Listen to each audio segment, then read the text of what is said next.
Hello and welcome to Arise America. I'm Debbie Turner-Bell. In the news today, as a somber nation pauses to remember the assassination of John Fitzgerald Kennedy, we'll talk to an eyewitness to the shooting. Also, we look back to the image and legacy of the 35th President of the United States and the role of the Secret Service to guard the nation's leader then and now. We will have that and a lot more right now on Arise America. From coast to coast, every culture, every angle. This is Arise America. For a generation, November 22nd, 1963 is one of those dates that you will never forget, just as December 7th was for the generation before and what September 11th is for the generation after. Today, a nation remembered the assassination of John Fitzgerald Kennedy. We begin our coverage with Giselle Phelps, who is joining us on the phone from Dallas. Hello, Giselle. How did the city commemorate this 50th anniversary? Yeah, well, thousands of people gathered right up where the grassy knoll is across from the book depository. There was a memorial service held, and it was very damp and wet and dreary here today. It really kind of marked the occasion, and officials really wanted to make sure that people knew this was a memorial, not a celebration. And so there was a moment of silence that took place at 12:30, which was the exact time on November 22nd, 1963, when those shots were fired, killing President John Fitzgerald Kennedy. Would you join me in a moment of silence in honor of the life of John Fitzgerald Kennedy?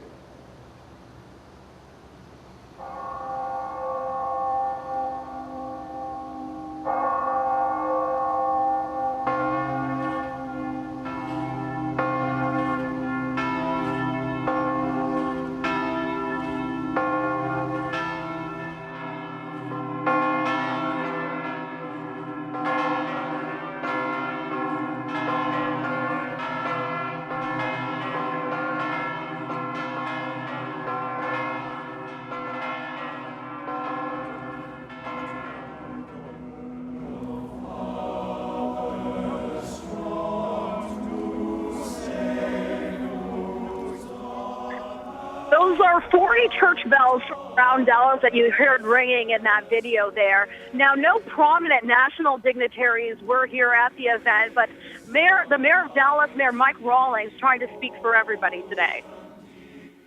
Well, the past is never in the past. This was a lifetime ago. Now, today, we, the people of Dallas, honor the life, legacy, and leadership of the man who called us to think not of our own interests, but of our country's. Yeah, now historian Doug McCullough shared Kennedy's words with the crowd, and people were coming from all over the country to be here today. We met people from California, Oklahoma, and other U.S. states, and then he said that it was a very important event for them to come to share in this moment of history. There was also a U.S. Navy band that performed some songs in tribute to President Kennedy. And overall, the event went off without a hitch. There was lots of very tight security here. Streets all around the grassy knoll and the site of the assassination were blocked off.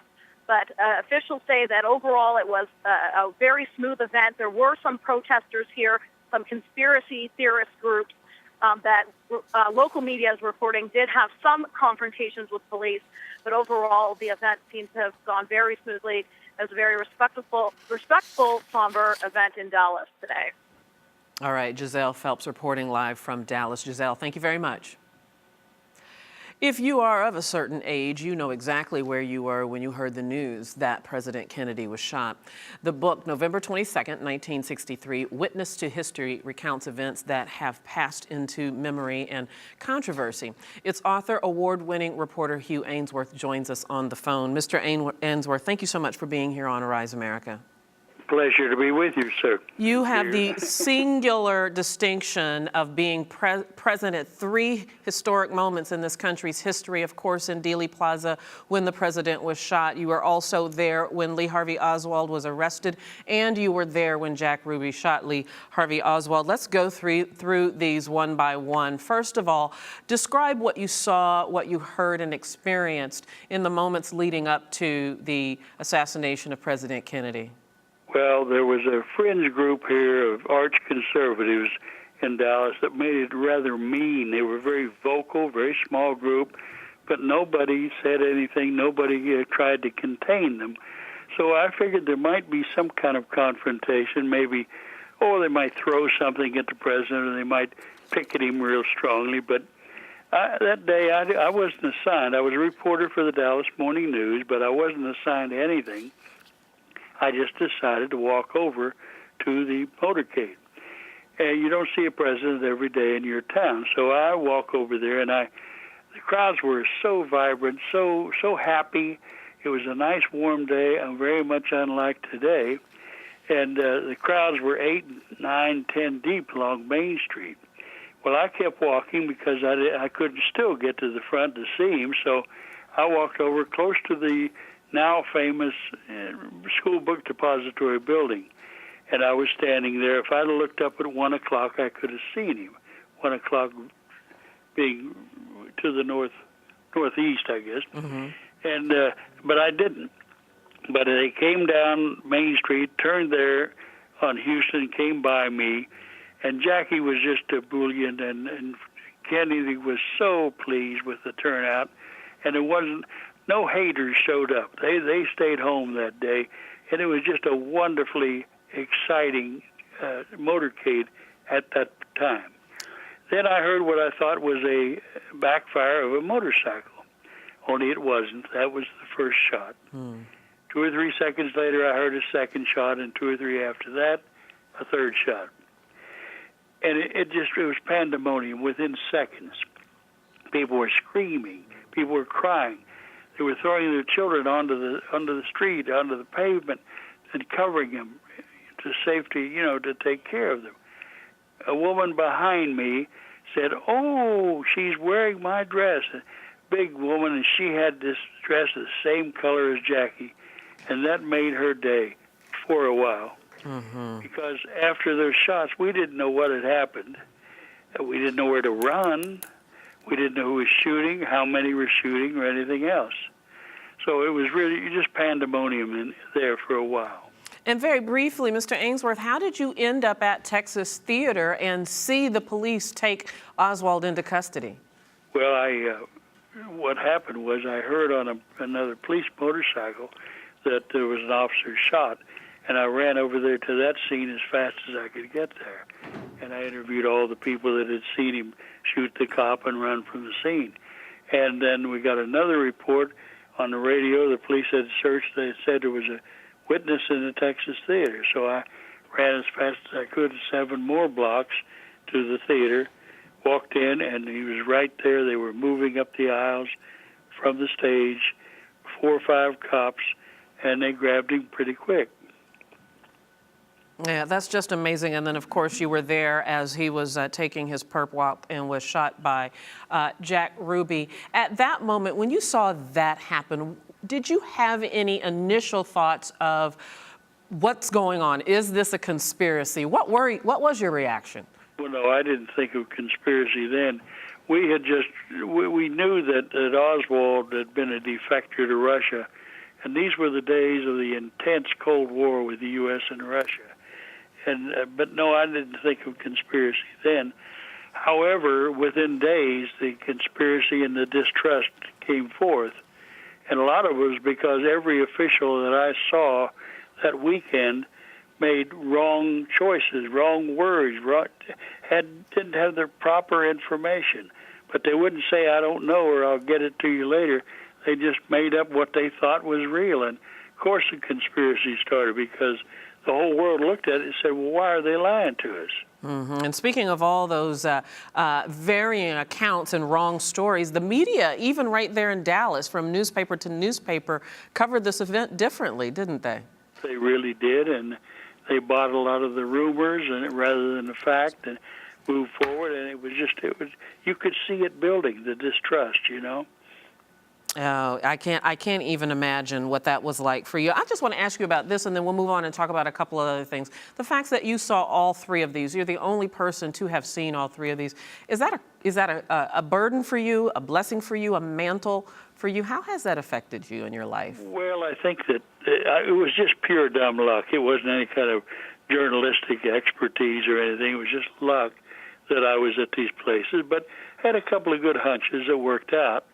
Now, the only problem I've had is that everywhere I've ever worked, Newsweek magazine, ABC News, several newspapers, everywhere, every conspiracy theory I had to run down. So it's gotten a little old in that respect because some of these are pretty wild, you know. Yeah, and of course, as I understand, you are absolutely convinced that Lee Harvey Oswald acted alone. I am. You know, I say I don't care how much you need it or want it or believe it. At some point, you have to be honest and say there isn't one fact. It's a lot of conjecture, not one fact. Mr. Hugh Aynesworth, I want to thank you so much for taking some time with us. I do appreciate it. It's nice to be with you. All the best to you. Well, President Kennedy rode through the streets of Dallas with without the protective bubble on top of his limousine, making the job of protecting the president even more difficult. Abraham Bolden was one of the select few chosen to protect JFK, and he was the first African American in the elite Presidential Protection Squad. While he was not on the Texas trip, Mr. Bolden attempted to tell the Warren Commission what he knew, and he joins us from Chicago via Skype. Mr. Bolden, thank you so much for being with us. It's very nice to meet you. All praise be to Allah. Thank you for inviting me. What an incredible part of American history that you are. You're the first African American to serve on the president's detail of the Secret Service. How did that come to be? Well, I was a new agent established here in Chicago in April of 1961, on April of 28th. The president was coming to Chicago, where I was stationed, in order to thank the political machine here for getting out the vote for him and putting him over into Cook County by some 8,000 votes. The president was to speak at McCormick Place at the convention room. I was assigned as one of his guards, but I was assigned to one of the restrooms on the lower level while the convention center was on the upper floor. So now that was not a very good assignment. It normally was handled by a Chicago policeman. But anyway, as when President Kennedy arrived at 8:30 at McCormick Place, as irony would have it, the first thing that the president wanted to do was use the washroom, and there I stood. And when the president came down the steps, he stopped in front of me and looked at me and asked me if I was a Secret Service agent or whether I was one of Mayor Daley's finest, meaning one of Mayor Daley's policemen. I told the president that I was a Secret Service agent. Then he looked at me again and he smiled after finding my name from one of the agents who had accompanied him from Washington, D.C., that my name was Abraham Bolden. He said, "Mr. Bolden," he says, "has there ever been a Negro on the White House detail assigned to the Secret Service in the White House detail?" I told him, "Not to my knowledge, Mr. President." He looked me in the eye. He smiled again. He said, "Would you like to be the first?" And I said, "Yes, sir, Mr. President." Wow. And he said, "I'll be looking forward to seeing you in Washington, D.C." So you can see a quirk of fate really led me into a position where I became the first African American to serve in that position. That's absolutely amazing. Now, I understand, of course, we all know as a matter of history that although JFK is an iconic figure in American history, he had a lot of enemies. There are a significant portion of the U.S. population that did not like him. And as I understand it from my readings about you, was that there were some of those even on the Secret Service detail that were not crazy about him. Yes, that's right. They called him all types of names, uncomplimentary names. They didn't like being assigned to protect him because they felt that he was going overboard so far as the civil rights was concerned. But it was not my opinion that the president was going overboard. I even heard a few of the agents in the discussion who were adamant that if shots were fired at the president, that they would not react. They would just let it happen. So I was very alarmed at that, and the first chance I got, I went into the Secret Service office in Washington, D.C. to alert the chief of the United States Secret Service as to what I had just observed. Wow. Your detail on the presidential protection detail was a very short one, but how were you treated as a black man amongst your colleagues, the other Secret Servicemen? Not very well. There were a couple of, about 4 agents who were on the detail who were from the deep South. The South had influenced them very greatly. One of them was the head of our detail, which was Special Agent in Charge Henderson.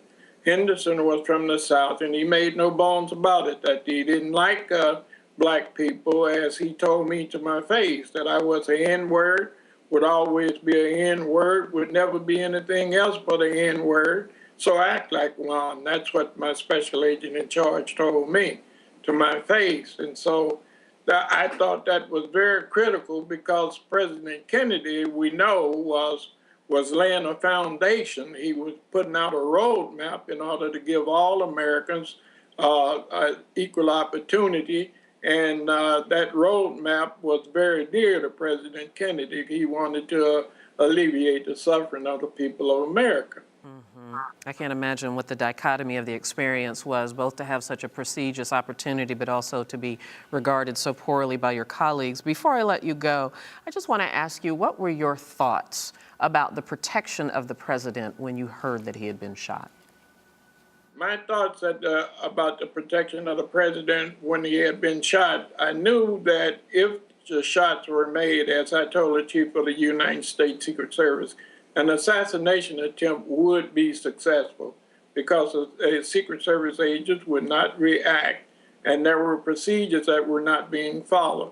And I did all that I could. I knew that the president would be assassinated if any attempt would be made, because we had foreknowledge that there was a Cuban group, who were discussing how to assassinate the president. And in one case, on November the 21st of 1963, one of the members of the group told an informant for the U.S. Secret Service that the president was about to be assassinated.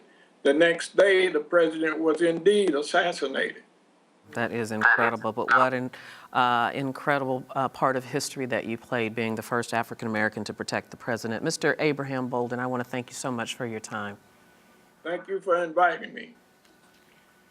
John F. Kennedy was in office for just more than 1,000 days. History is still judging what kind of president he was and what kind of world it would have been if he had not been murdered. For more on the life and legacy of JFK, joining us is presidential historian and Brooklyn College professor of history, K.C. Johnson. Dr. Johnson, it's good to see you as always. Thanks for coming back on Rise America. Thank you for having me. You know, unfortunately, the legacy of John F. Kennedy is dominated by his assassination, but he was a president for several years before he was assassinated. Let's talk about what kind of president he was in his first term. Well, I think Kennedy was a figure who inspired a new generation of Americans. A lot of young voters volunteered for his 1960 campaign, entered the White House. He moved ahead, although rather slowly, on issues of civil rights. He tried to create an arms control arrangement with the Soviet Union, but he also dramatically increased the U.S. involvement in Vietnam, which was a problem for his successors. And he certainly, at that time, was a one of a kind. You talk about his youth and vigor. And he even changed the way presidents campaign for president. I mean, I think many people that are old enough will remember that iconic debate between JFK and Nixon. Right. I mean, Kennedy was really the first politician in the United States who understood the power of television and who understood the ways in which television could be used to mobilize voters. He prepared for that debate differently than Nixon did. Nixon thought that all he had to do was to communicate the words, but Kennedy understood that he had to communicate an image. He had to look presidential as well. And so things that all of us are now very familiar with, Kennedy was really at the cutting edge, and he changed how candidates ran for president. Mr. Abraham Bolden made reference to this, the former Secret Serviceman, about the foundation that JFK began to lay that led to the passage of the Civil Rights Act. But it took him a long time to come on board in that effort, didn't it? It did. It did. That he was very slow to move on civil rights. His brother, the Attorney General, I think, felt the issue much more passionately. But by 1963, Kennedy had moved quite aggressively. He proposed a very broad bill, which became the Civil Rights Act of 1964, passed obviously after his assassination. Where did the idea of the Kennedys and the Kennedy White House being Camelot come from? Well, I think part of that was stimulated by the Kennedys themselves. They understood that they could communicate that to the public. Part of it was that the Kennedys represented a new generation, both John Kennedy and Jackie Kennedy, a generation younger than the Eisenhowers.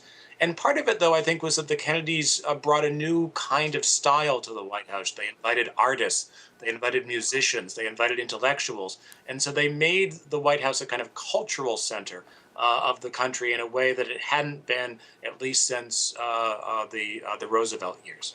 And is it right to say this, Casey? I mean, it's sort of a sad irony, but it seems that JFK was probably just coming into his own and just becoming comfortable with his presidency around the time he was assassinated. I think that's absolutely true. He was gearing up for the 1964 campaign, which he was all but certain to win. He was moving more comfortably on issues of civil rights, international affairs with the Soviet Union. He was moving towards arms control. And so I think one of the tragedies and one of the reasons why Kennedy has such a hold on the American psyche is that we can imagine what might have been had he not been assassinated. And then sort of interestingly, and I think this is happening across historical events, and that's sort of the demythologizing of figures. History now teaches some unflattering aspects of JFK in our schools. That's true. I mean, one of the things that history does is that it tries to examine critically as new material comes out. John Kennedy secretly recorded lots of his meetings in 1962 and 1963. And I think especially on Vietnam, one of the things that historians have seen is that there just isn't a whole lot of evidence that Kennedy was looking to draw down the U.S. commitment in Vietnam. And a lot of his early defenders suggested that he would have handled the war differently than LBJ did. And I just don't think there's a lot of evidence of that. And that's reflected in the way that Kennedy is now taught. Casey, it's good to see you. Thank you so much. Casey Johnson, we do appreciate it. Thanks for having me. And we will be back with more as America remembers John F. Kennedy.